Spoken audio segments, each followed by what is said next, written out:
Hello! First video since the first one that we're doing one single chapter. But considering it's the Dark Mark, it's a chapter. Because there are a lot of scary things happening. We are introduced to two big concepts that are going to play a lot into the rest of the series, and that would be the Dark Mark and Death Eaters. These are actually really the first substantial times that we've gotten these terms used. The Dark Mark, of course, is the skull and snake that in this case we are seeing projected into the sky, but we will also later find them branded on the Death Eater's arms. Death Eaters are, of course, the followers of Lord Voldemort, and they, at least in this case, are masked and cloaked and dicks and absolutely terrified of the Dark Mark. What is actually interesting in this chapter is we are getting several versions of this master-slave dynamic. Master-servant, if you would prefer. Servant is the word they're using. In several cases, other people would dispute that, such as Hermione with the House Elves. She would definitely use the word slave over servant. I think in a lot of cases with the Death Eaters, I think we can also use slave over servant on that one. And we're seeing, interestingly enough, that there is an acceptable version of this relationship and a taboo version of this relationship.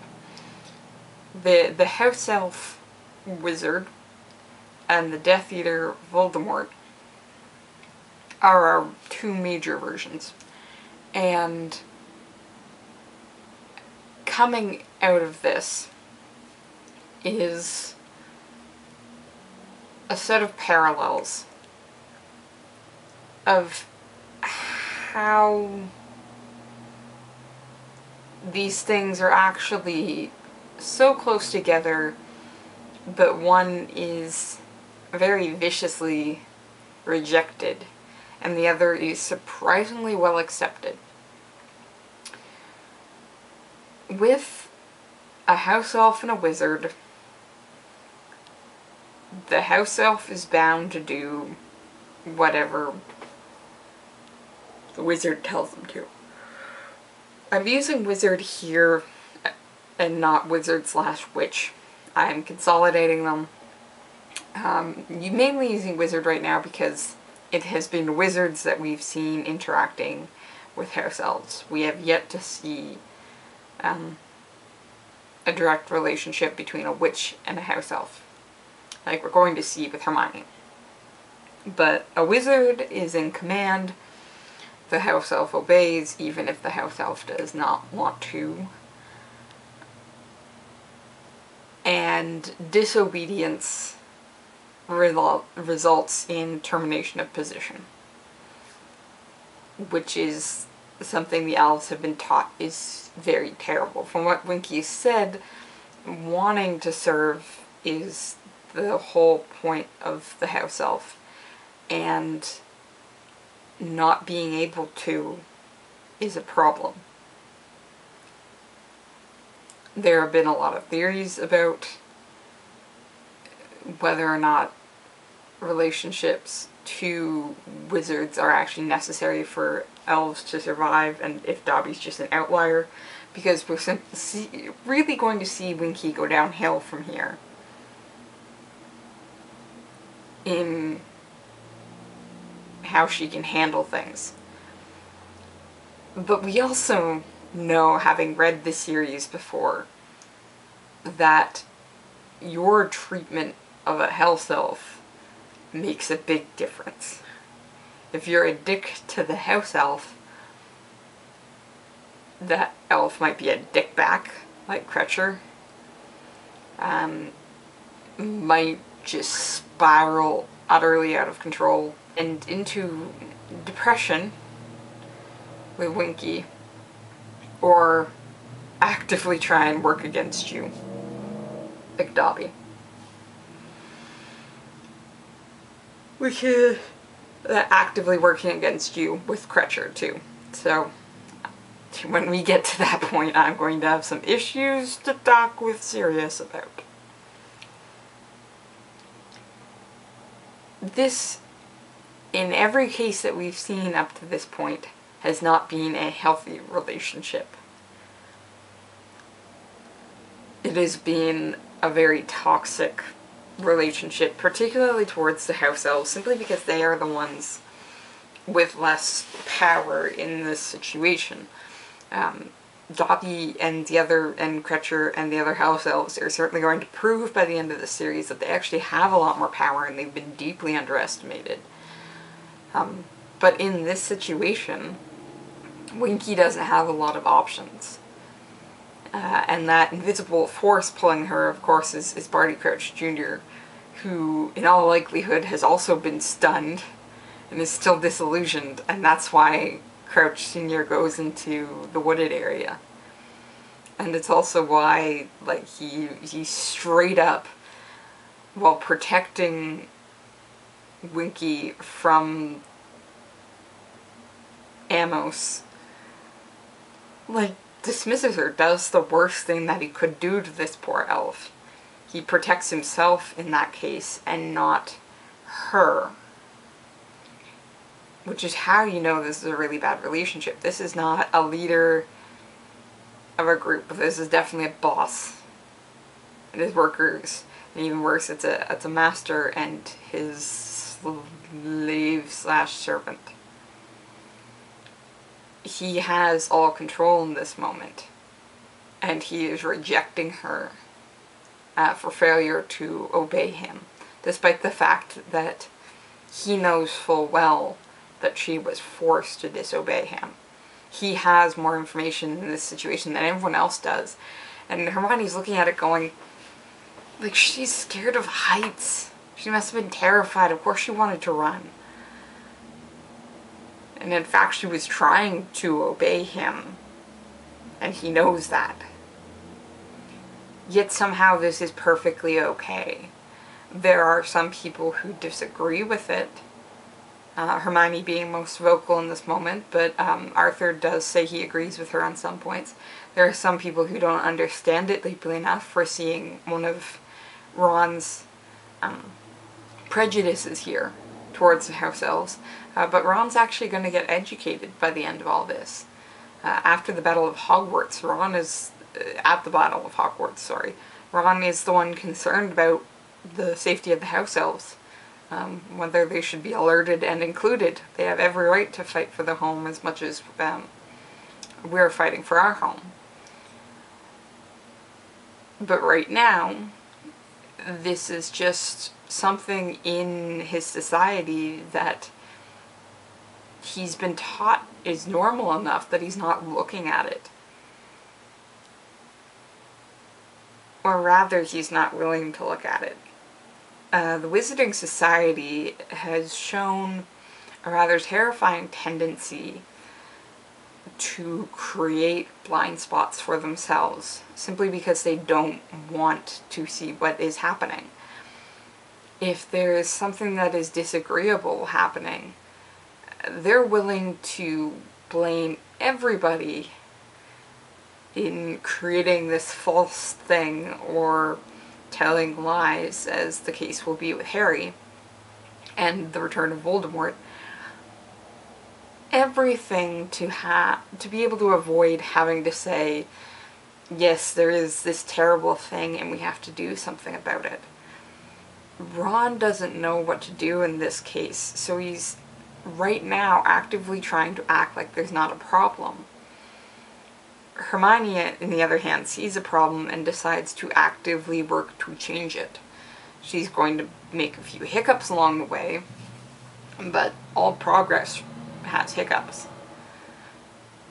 So, house elves are the acceptable version of the servant slash slave and master relationship. And it's not a healthy one. So why is the Death Eater relationship rejected so much more?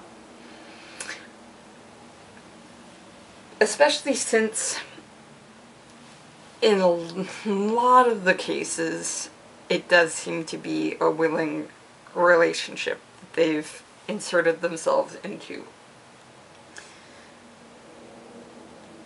Except we've already been given the possibility that it is not a willing option. Even if we go along with everybody else and think, okay, there's probably a lot of people who just bought their way out and claimed they were Imperious, who really weren't, but we really can't say they all weren't. Especially after Deathly Hallows, where Stan, who we're actually seeing in this chapter, he's name dropped in this chapter, is Imperious and is forced to fight against Harry. We actually can't walk away from the possibility that this is not an option for some people and that they are really slaves in this relationship. We've started seeing that possibility with Peter Pettigrew. So why is this considered the wrong type of master-servant relationship? One possibility is simply because they are hurting other people of equal status. They're hurting other wizards and witches. And that's why we've also got the crowd that's sort of supporting them, because, hey, muggles aren't the same. The other possibility is they're being led by somebody of similar status. This isn't the wizards ruling over the house elves, who they're seeing of lower status. This is a wizard putting himself above other wizards. And we're actually going to see, or at least have seen, with the Chamber of Secrets, that Tom has attempted to elevate himself by distinguishing himself from other wizards. I am the heir of Slytherin. Title Lord there might also be a point. So the fact that it's wizards harming wizards might actually make this more taboo than wizards harming lesser beings. Whether that's muggles or house elves. It becomes still that us versus them, and the moment it's sort of us versus us, that's a no-go. No. Which is why all the Aurors, like the moment the kids are like, it came from over there, they're like, okay. But the moment Hermione and Harry are like, that was not Winky's voice, they're still looking at Winky. Because it's easier to be against the lesser peoples than it is to be against your own.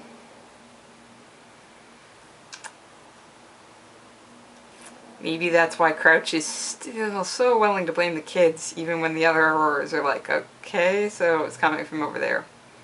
Because he knows it's probably his son in that woods, and it's easier to go against strangers than it is to go against your own.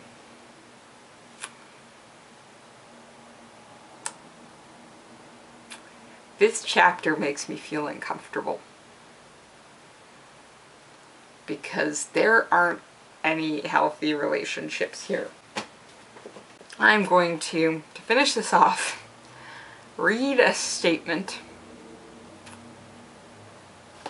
from Mr. Crouch. I have no use for a servant who forgets what is due to her master and to her master's reputation.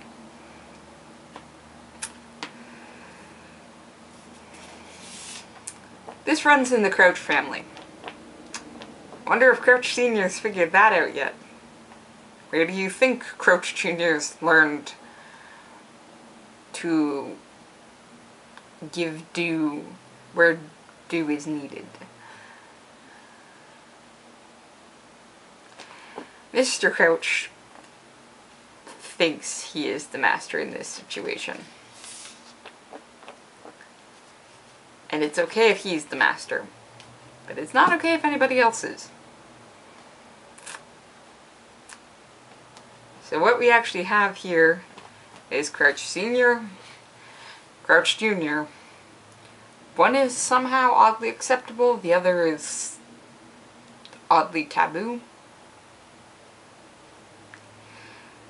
These two are going to go head to head in this book, yet somehow also in the background. And the taboo is going to win. We should keep an eye on that. Okay. So, squealies. Ugh. So that's Monday's video. I'll be back Thursday, probably moving back up to several chapters in the video. This one was just big enough and deep enough and scary enough to warrant its own. Till then, I'm going to keep reading, and I hope you do too. See you next time.